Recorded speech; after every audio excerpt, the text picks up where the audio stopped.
Take it away, Ernie. Damn. We are going for a take. Oh gosh, my neck. Action. Welcome back to another episode of Going for a Take. In today's take, we're going to be talking about the latest Darren Aronofksy film called Stealing, as well as giving you guys a bit of insight into the industry, what's going on, projects, how we're feeling, how you guys might be feeling.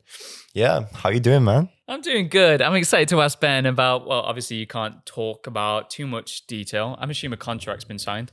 A pre-contract, so I Ooh, can't even... wait, what's a pre-contract? It's like the contract before the contract. Contract before the contract. Yeah. God, you have to sign your life away now. It's when you get like an acting contract or whatever, and it's like, we will use your image in perpetuity. And it literally says like, in the known universe in which it exists currently and what it might be known to exist in the future. And it's like an episode of Black Mirror. It's that Netflix one. It's the one with, is it Salma Hayek? It was one of the new, I think I got a nod from Max. It's where, I can't even remember like exactly how it goes, but it's something to do with how they basically sign. Is it free I think body a problem? woman signs her name, signs a contract, and then she's watching a TV show, and then it's like the TV show's about her. Oh, yeah. Yeah, damn. You got to be careful. You got to read the T&Cs. You got to read the fine print. And eventually, when we go to other planets, it's going to be like, and any planets to whom you might be they'll involved be watching in. a TV show about Ben Stevenson-Langley. On Mars. Oh, man. Okay, so you signed the pre-contract. How are you feeling about the gig coming up? Yeah, excited. It's work. I mean, we'll talk about the industry as a whole in a bit because, there's a lot going on. I feel like it's in a weird time. I feel like something has to change because, obviously there's the state of the world, which, we all see what's going on.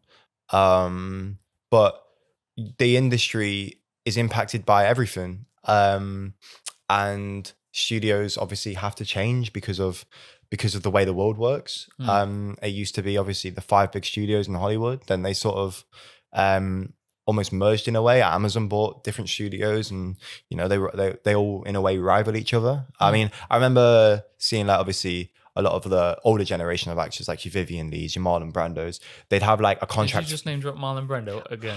God, I did. I swear. But you did someone else first, and then I wasn't going to say him first because I knew you would have said that. You did a Marlon Brando sandwich.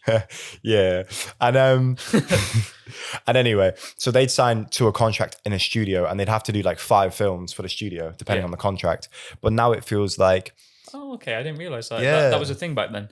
Yeah, If only that was a thing now. that would be crazy. Be like, I am sorted for the next 5 years. Excellent. Yeah. It was a different time, and I feel like we're in a time now where things are changing, but no one knows what it's changing to. And I think that's exciting, but that's also quite scary because you can't predict anything. I was chatting to someone. I did a radio play in the past couple of days. I was chatting to someone there, and it was really interesting chatting to them because they're further in their careers. They've got more experience. They're a bit older. They've just been going for a good amount of time. So they were saying how, because obviously we've been speaking about how it's quiet. Ollie's been speaking about how it's quiet, but that's within like a little echo chamber of like our friends so I'm like, okay, I guess it is, but I don't have any like evidence beyond like people that I already know. And then chatting to these people who are like 40 years down the line, and they're like, yeah, it is quiet. And what they were saying is like this sort of chain effect now, where because there's like less projects literally being made, actors like higher up, sort of, I don't know, maybe not A-listers or whatever, but like household names will then sign up for projects which are a bit smaller than they usually would, which means that the actors that would have signed up for those projects then fall to even smaller projects than they usually would. And there's this ripple effect, which goes all the way down to, us, because we're basically just, even though we've been working for 5 years or whatever, we're still really like early stages, like getting started, making names, getting those credits, building up a portfolio, building up a reliability, I guess. It's like you can do one TV show or a couple, and it's like, okay, but can you do this genre? Can you do a drama? Like, okay, you can be like Waterloo Road as a student. And now I'm like looking a bit older than a student. I mean, I just shaved. I tried to look a bit more healthy for this one. Am I able to do like TV shows that teenagers don't watch, like yeah, like I don't know, BBC dramas or whatever. That's like the next step, or short films and those kind of things. It's just this constant.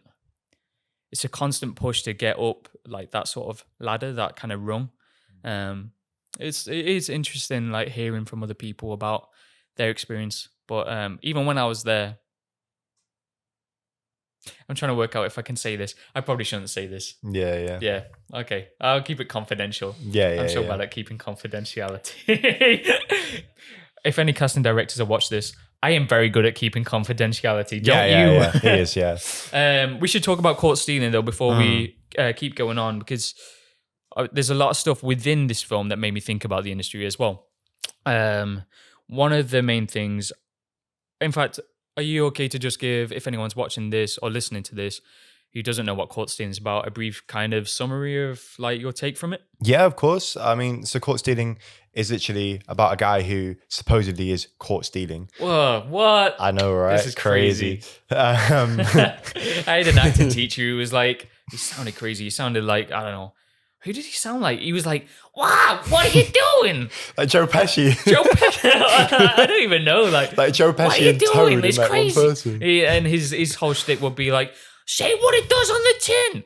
And so is it like, if it's baked beans, call it baked beans. This is so painful for anyone. This is painful to me. But it's like, we'd be uniting like the text, and he'd be like, just say what it is. Don't be like arty about it. He definitely sounds like, I don't know, a character in Monsters Inc. I was going to say, I feel like I'm talking to Marge Simpson right now. Homie. Get you a pack of donuts or something. But yeah, he'd be like, call it what it is, say what it is on the tin, and caught stealing that's literally... It is literally what it is. And I feel like for like the film, apart from it being about someone caught stealing, is about someone who's struggling in life, trying to build relationships and losing relationships. And it almost feels like a journey of just normal people trying to do something, trying to change. And I feel like we go our whole lives trying to change constantly. We figure out something, and that develops us as a person, and then we move on to the next bit. Like you were saying in terms of that Joe Pesci guy, like you Marge. You go from one idea of, you know, when you get a script, what you do to it, and then you go to a different idea once that's sort of been ingrained subconsciously. So like, you know, you might action a text, and then you might get to a point where you've done it for so long, you don't need to write that down anymore because it's almost ingrained that you do it anyway. So I feel like in this film, it's just a film about constant changes under pressure, and how Austin Butler's character deals with that, and the different stereotypes of people in the world. It was interesting. Yeah. There's a lot of, obviously, watching a bunch of interviews with the director, Darren Aronofksy, which is so fun to say. It's just like a little, like, it like trips off the tongue. He grew up in 90s New York, or he lived there at least, and he definitely wanted to represent all the different subcultures within that kind of environment. Because he said, like, 90s New York is very different to the kind of New York that everyone kind of knows now, with all the big billboards and the kind of, not glitz and glamour, but you know what I mean. Whereas obviously in this, there's like punks, and then there's all these different factions that kind of come together and all vie in for these for this. What is it? Is it like a key to like a bunch of money or something? Yeah, drug money or something. Drug like that, money, yeah. I don't know. But yeah, stellar cast. Obviously, like we said, it's got Austin Butler, and then how do you pronounce his name? Liev Schreiber. He's sick. He's the guy from X-Men Origins. Yes. He was like the best part of that film. He's amazing in anything he does. He's in Ray Donovan as well. Is he? Good in that. I've not seen that. And then we've also got Zoe Kravitz, Regina King, Matt Smith with that amazing mohawk, Vincent D'Onofrio, who clearly having a lot of fun just playing like a big character. And then some like left field casting choices as well with a couple of rappers, Action Bronson, who I'm a big fan of. I saw him live actually a while back, and Bad Bunny. What did you think about the kind of cast as a whole and the casting choices that they made? I felt like the lead cast was very strong. I thought Zoe Kravitz and Austin Butler had a great chemistry, and you could really see that. It was effortless in a way. Yeah, you can see it in all the interviews. They're just good friends, and I like that because you need that in a lead performance. Is you need that chemistry with the other leads or supporting cast. For me, I felt like all of the cast was strong, but there were some of the smaller characters where it's just like, even if it's just like one or two lines, which I just felt like weren't as strong, if that makes sense. Like there was, for example, there was a person and Austin Butler's running through the street and he pushes past this person and then the person says their line, but and it's just one line, but then I'm watching it and I'm like, I don't really believe that, if that makes sense. Which moment's that? It's like, when he's running away from the two gangster Jews, he pushes past a kid and the kid says something. I can't remember what he says now. It's not like I don't know, a named character necessarily. No, it's not a named character, Interesting. but it felt like it was just little moments. And I know it's not a long film, but it's a film and you're always going to get that, especially when it's not the main principal cast. But moments like that just stuck out a bit. Yeah. There was a lot about it that kind of confused me. Like I had fun with it, but I kind of went, yeah, that was a pretty good film, and that's kind of all it is.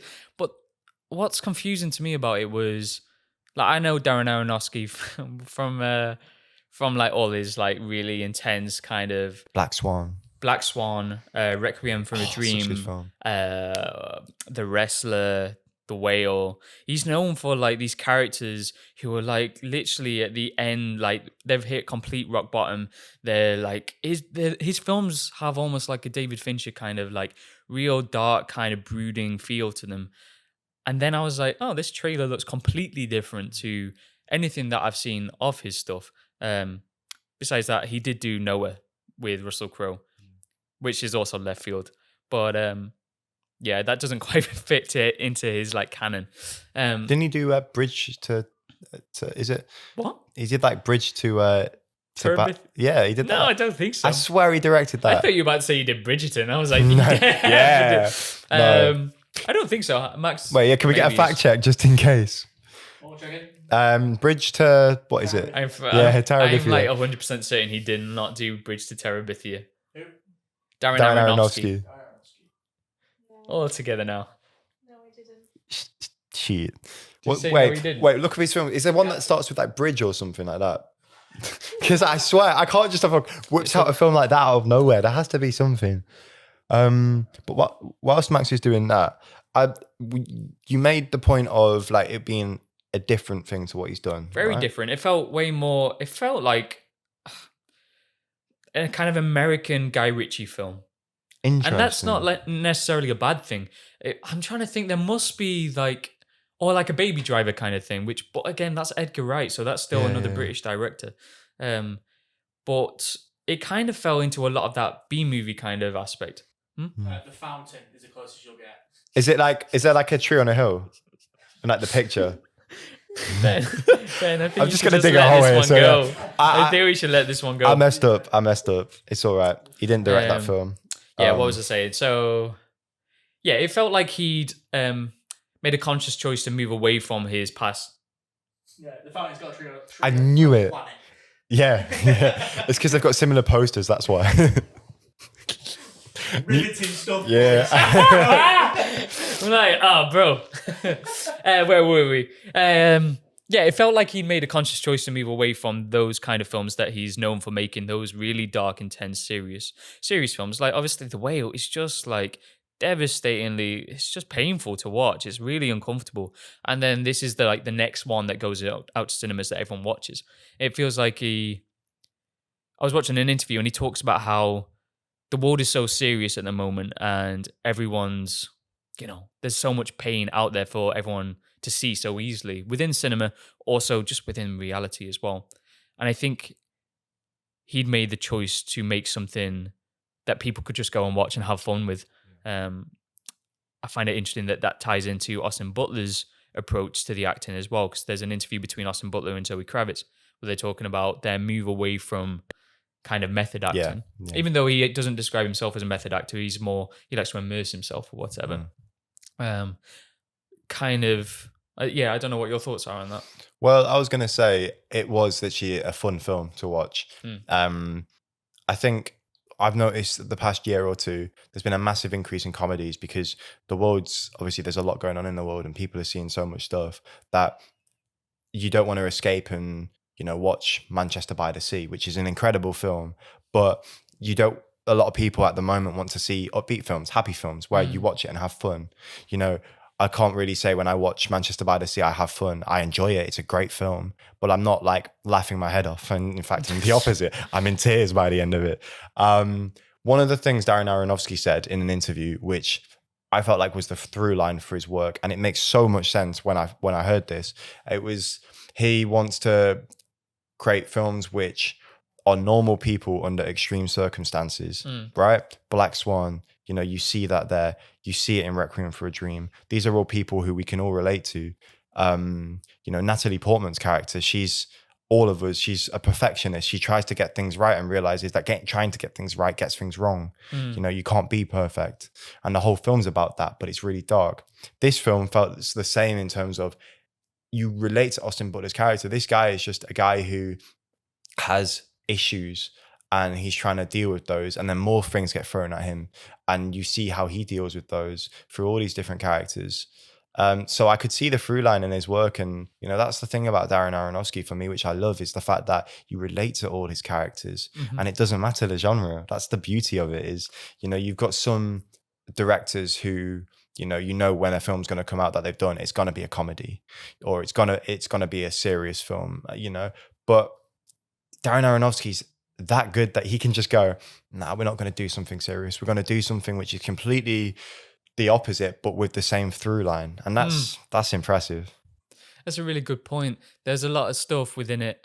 Again, another interview, maybe the same one that I watched, he was talking about, obviously, like, he's from America, so the politics over there the politics here is so messed up as well. But clearly, like, as we're talking, there's just like marches and protests. There's people. I have mates, obviously. So as we're filming this, a couple of days ago, there was the Charlie Kirk shooting.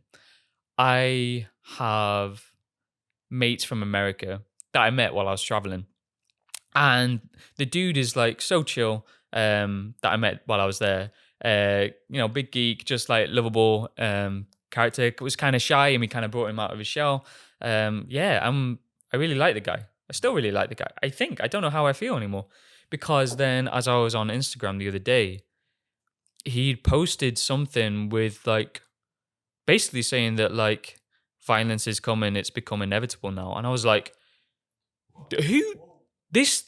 that post is so alien to the person that I thought I knew, which just shows me like how much divide there is over. I think he's actually Canadian, maybe. But let's say he's an American. There's definitely someone else that also posted that was from America too. And there's this I don't know, there's no cohesion there. There's just people and completely separated, obviously by like echo chambers that they're in their like own like algorithms as well. So then coming back to this film, I mean, if you watch Alex Garland's Civil War, that's like one approach to how do we deal with this problem that's going on. We highlight it and show what could happen if it goes completely as far as it could go. What's the worst case scenario? And then another director, Darren Aronofsky, I feel like we need a little tally in the corner for how many times we say his name, goes, okay, how do I deal with this problem? I just choose an American hero that everyone, no matter their political divide or affinity towards, is able to root for. And then that way we can find more similarities than we can find differences, which I can really value. I don't know if people will watch it and go, I'm the same as those, I don't know, Republicans or what's it called? Democrats. Republicans are Democrats, right? But I can value his approach and why he had the idea to make the film. Because like you say, there's so many serious films out there. It's a useful approach. But I wanted to ask you about Austin Butler's change away from his kind of immersion into his characters. How do you approach your characters now? Do you still try and like immerse yourself to the point of like it not being healthy for you? Because that's what he talks about, is that he's obviously, there was a whole thing after Elvis where people were like mocking his voice, and obviously that's going to make anyone insecure. I feel like the way I approach a character is like when Austin Butler says he immerses himself, I feel like I do that. I don't necessarily think it's always healthy, but I feel like, everything you do, you want to give 100% to. You don't want to, the thing with film and TV is once it's out there, it's out there. You can't change it, and it's there forever. So there's almost part of you which wants to give the character justice and bring it to life in a way which is human. You want to make it have as many human qualities as possible, really. And sometimes you have to, depending on the role, delve into parts of yourself or, dark subjects, which, aren't necessarily that healthy, but you have to. For me, it depends on the role. I mean, I'm prepping for a project at the moment. Obviously I can't really talk about it, but the way I work is I immerse myself in as much material as possible for that role, and then let my subconscious do the rest. Go on to set and forget about it, and trust that my subconscious has absorbed all that information, and whatever comes out is just natural through that. I feel like, even a comedy, you find a comedy usually is funny because it's honest. And a lot of comedies, a dark comedy, or, a comedy like Happy Gilmore, where it's just a funny film. There's always truth and sadness. It's always absurd, if that makes sense. So even if you're like absurd, like it's a topic which could be seen as quite a vulnerable topic, but that's what makes it funny, is the fact that you relate to it. I think Austin Butler, when he did Elvis, that's, especially when you're prepping for someone who's out there already, where there's footage of them, where you can put them side by side. There's even more pressure. I mean, biopics, huge. I mean, DiCaprio's one of the best for it. He does all these films as biopics, and you're like, there's so much to go into, but he does such a good job at it. But I'm trying to remember what. Do you remember The Aviator? I've seen The Aviator. Yeah, that's a good one. He's doing one. He's doing one about who's that stunt driver? Not sure. But anyway, he's doing another biopic. Yeah, he's done The Wolf of Wall Street. Like, he's done quite a few. Oh, of course, yeah. Yeah. And they're exciting, but I remember I nearly. We'll talk about auditioning, but I nearly got a project which was a biopic, in a sense, and you prep for that like anything else, but there's just the added pressure of the fact that this is a real person. You've got to, look at Timothée Chalamet's latest performance in Complete Unknown. The guy he played is still alive. Bob Dylan is still alive. All the other cast still alive. It's hard. I think it's smart though that Austin Butler did this, because if you look at the latest films he did, I mean, even Dune, like, it's a fictional character, but it's a dark character. And to get into that headspace is hard. And to stay there for the whole production is hard. So I like the fact that he's done something which he doesn't have to immerse himself into that extent, because it's almost healing in a way. It is. I really, I can value his choice to choose something that's healthy for him in terms of his career, but also him as a person as well. Because I think he was talking about being on set with Tom Hardy being one of the ones that influenced him to like make this change. Because Tom Hardy has interviews where he's talking about, he just does like he looks down there and then looks up there, but actually he's just thinking about what he's wanting for lunch. But the camera reads it because the audience does like 80% of the job, and then all the directors and the lighting and everything will set the tone, and the context of the story will set the tone about, oh, he's thinking about something that we're not allowed to know about, because he's like looked away from the character and he's looked back at them and he's thinking about how he's going to kill them. Nah, he's just thinking about, oh, maybe I'll have dumplings. Ham on his sandwich, or, Yeah, exactly. So we put all this pressure on ourselves, but it's because we value the work and want to do the best that we can. And sometimes it's really difficult to be able to work out how to let go of that and release that and trust the other people. I think, and I'm going off on a tangent here, but I'd say that as a society, we're so individualistic now. And in fact, and a lot of the like self-help and therapy and stuff like that is about like learning to trust yourself and self-love and self-worth and stuff. Most of the self-love comes from being like, wow, I did a really good thing for that person today, or being able to listen to other people and see them as 3D as you are as well, and that they are equally as important as you, and that when they give you their feedback, you can trust that. If your brain's saying that, oh, that was a bad take. I saw, what's he called? The guy who plays Daredevil, Charlie Cox. I saw him talking about it the other day where he'd filmed the series of Adults, which I've not seen yet, I've been meaning to. Different genre. So he walked off being like, that was an awful take. Feeling completely like unimpressed with himself. Then watches it and goes, oh, okay, no, that's pretty good. You just need to, it's like, yes, it'd be great if your brain's always telling you that you're great. I think surely that would be a very healthy and wonderful experience. But that's pretty unlikely for the majority of people. And I feel like the more we rely and lean on other people whose opinion that we do value, the healthier the work will be and the more collaborative it will be. And I think that's what Austin Butler's talking about when he's coming into this film. And relying on Darren Aronofksy to, there we go, another tally, to trust, to give him the feedback about whether it's the right take or not. I feel like the word that kept coming to me then when you were talking about that was trust. Everything's just about trust.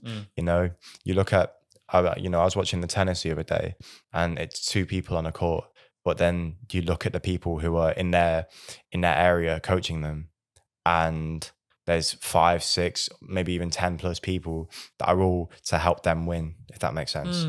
So it looks individualistic when it comes to, what you see, but it's a collaboration, and life is a collaboration. I think, you look at all these different, or every different culture, and there's always that balance, the yin and yang, the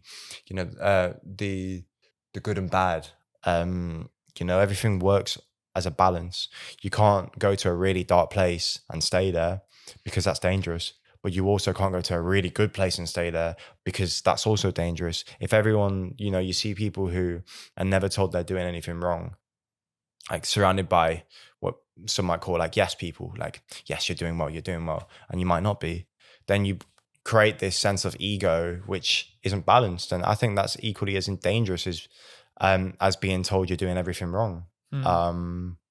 Because you need to be grounded. And I think as an actor, being grounded is so important, because you can't go on to set with an ego, because that the ego will take over when you're doing a take, and that's just not good. It's treading that fine line between being able to have doubts, being able to have a lot of the work that I'm doing on myself at the moment is to be able to feel anxiety, to be able to just kind of make space for it.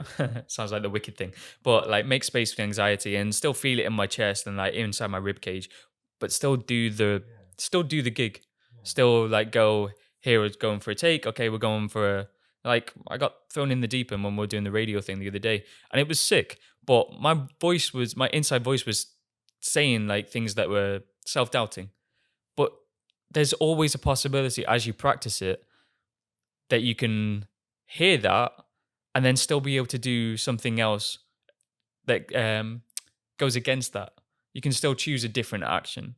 And it's only in our actions that we actually exist in the outside world. We actually exist in reality.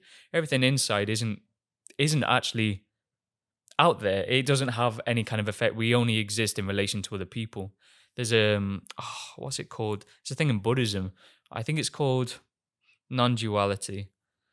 But I hope I'm getting this right. But it's the idea that like I only exist because you exist.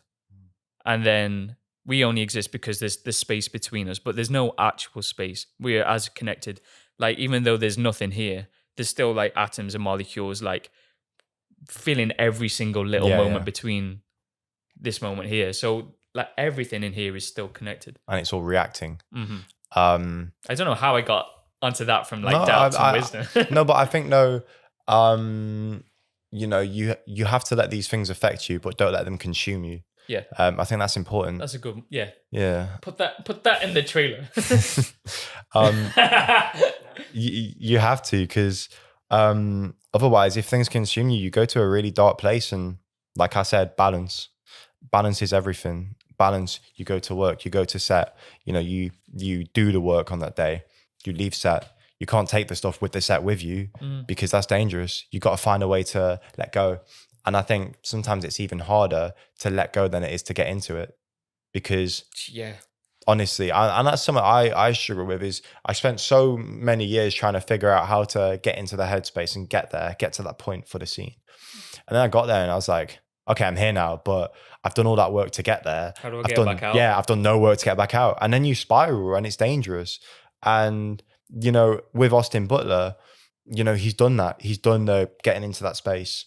And now it feels like he's found his way of, as he's gotten older, to get out. And, you know, we're young and we're on a journey like everyone else in the world. And our journey can be seen through our work, but it's also seen through our lives. Like when I first met you, you were different to how you are now, just like I am different to how I was then. When we started the podcast, you look at episode 1 and see how far the podcast's come. Everything's changed. Everything's changed. But you don't realize until it's happened. So there's so much detail and subconscious stuff that which happens, which you're not aware of, but you only know it when you look back and you go, oh, okay, that's happened. And everything will make sense. But it doesn't make sense when you look forwards, only when you look back. There's a quote. I don't know why I'm going into a bunch of Buddhism today. It's a quote from Alan Watts. I can't remember the exact wording he uses, but the idea is that rather than looking at the past as like a series of events that led to this moment, it's that we only understand the past based upon this moment right now. The past only exists because of now. So he kind of equates it to when you're on a ship and you look at the wake of the ship. The wake isn't causing the ship to move forward. The wake is caused by the ship still moving. Does that make sense? Yeah. And I always think that's a really healthy way to think about things, because as we like get older and we hopefully get wiser and we hopefully start to get healthier and we hopefully start to look after ourselves and other people more, the stories that we tell ourselves about our past existence will also always change, because our brain will look for evidence to affirm whatever story we're telling ourselves about ourselves at the time. Say I'm in like an OCD spiral, it will think about loads of evidence from over the past only 8 years. Say I'm feeling great that day, it will look for loads of evidence that I'm a great person and I do nice things for other people and blah, blah, blah, or I'm a good actor or whatever. The wake is caused by the ship. The past is only caused in relation to the movement forward as well. So yeah, I mean, I'm thinking about, again, Austin, he got hospitalized when he was doing Elvis, which is crazy. Did he? Yeah, Didn't I know think that. he had, it was like either after he just finished or something like that. And like, obviously we spoke about Waterloo Road and how like my mental health spiraled like for the past couple of years after it. And it's still rough. And I guess it's just a constant journey in working out what works, and it just works for different people. It was actually at the radio play I was chatting to a dude. He does a lot of stuff with OCD UK, and he's going to put me in touch with the ambassador, with the CEO, to like go and do talks with other people and stuff like that. And again, I find it interesting because the way people treat OCD is so different to other sort of mental health illnesses. So like, it's not like one size fits all. But a lot of it is, and again, this might not work for everyone with OCD. So if anyone's suffering, like make sure like you go out and do the research or chat to your doctor and seek help. But one of the main forms is to work out what your values are. Work out what's the thing that actually makes Matthew. What's the thing that actually makes me feel like I have a reason to exist. Maybe like Man's Search for Meaning. That's a reasonably By good Viktor book. E. Frankl. I love that book. So like I can go, okay, well I have these values of like X, Y, and Z. The voice in my head saying, you're shit at acting or whatever. It's cool. Okay, I can allow that to exist. But then I can still do the opposite of it, because those actions align with the values that I've already chosen for myself. They're like in The Bear, where he talks about non-negotiables. Obviously, he does it in an unhealthy way. But I don't know if you've seen season 3 of The Bear. No, I've not seen season 3 yet. It's just sick. I'm really excited for Springsteen, actually. Yeah, That's that coming looks up good. soon. Okay, we got 5 minutes. Is there anything else you wanted to, just coming back to caught stealing, or you want to talk about the industry? You mentioned about auditioning. Is there anything that you wanted to bring up? I feel like we've covered a lot of court stealing already. I feel like that there's not a lot to talk about. it's you know, you don't want to overanalyze it. You just want to sort of feel it, if that makes sense. Yeah, just a good film. It's an enjoyable Hollywood film that kind doesn't get made that much anymore. And It's it's in a similar refreshing. kind of vein to like Fall Guy. Oh yeah, definitely. It's refreshing and fun, and I really enjoyed it. Just on the industry, I wanted to chat about the industry because the past few years have been pretty brutal for a lot of actors. Not just actors, you know, everyone in the industry works hard to get. You know, and we're very lucky because we've had work and we've had the privilege of getting to have this as our job. But how do you feel about the industry at the moment? Is there any advice that you feel like you could give out to anybody? What a big question, dude. How said do I 5 feel about minutes. the industry at the moment? Do you have anything more specific in terms okay. of what? You know, auditions come and go, Uh-huh. right? Sometimes you get 3 a week, sometimes you don't get any for a month. How do you deal with that time where nothing's coming through and it's just on your mind that you just want to work, but you're not? What do you do? How do you get out of your head? Okay. I mean, at the moment, it's kind of twofold. I've definitely made a conscious choice to find as much happiness outside of acting as I do within it. That's in terms of family, relationships with people. That's in terms of like experiencing the world and going out and going to art galleries or whatever I fancy doing them with the day. Because then what's the guy off? What's the guy off? I can't even remember what the name is. It's one of those comedy shows. He talks about he's like a carpenter as well as being an actor. So it's just having like something else that like you really enjoy as well. So that's one thing. And then the other thing is that like on my days off, I will try and make myself have like a 9 to 5 and just set aside, okay, I'm going to do a bunch of acting today. And it will be maybe the first hour of it is reading a book. And that's because it helps me provoke my imagination and think about other things and like think about how other people view the world. And then another hour could be like half hour that I'm doing at the moment is a bunch of National Theatre vocal warm-ups. I've just made a playlist. I'll just do those. And then the next 20 minutes, I printed out a monologue, working on my American accent with it, just learning it. The other hour could be reading a play. Another hour could be working on my boxing because it's just another skill and it helps me move my body in a completely different way. So then when I come to do stage combat, my body's ready and I'm ready and I'm able to take in choreography quicker. All those kind of things mean that I'm still doing it. I'm still being an actor. It doesn't matter that I'm not on the set. It'd be nice to be earning the money with it as well. Or like, you know, making the material. I actually started writing a bit of a script the other day as well. Whether or not I'll like keep going with it, who knows? But it's just creating and it's having discipline whilst being kind with yourself at the same time too. It's like, okay, well, what I've set aside, the schedule, sometimes it might not be what I want to do. I might wake up and feel groggy or have a headache or whatever. But it's like, okay, well, these are the values. Again, it comes back to values. I've set this for myself.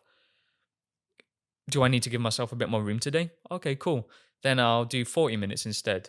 Or I'll finish a little bit earlier or I'll treat myself and go out for a coffee. Or I'll go out for a run and get outside instead of like staying in all day. All those kind of things keep things fresh. And it's just strange how when you start to work with things that align with your values, things just fit into place. I don't know. I don't necessarily believe in like the universe and all that kind of stuff. There's moments where I do, but there was one time a while back where I'd been offered a gig, but I'd already said to a mate I was doing an R&D with them.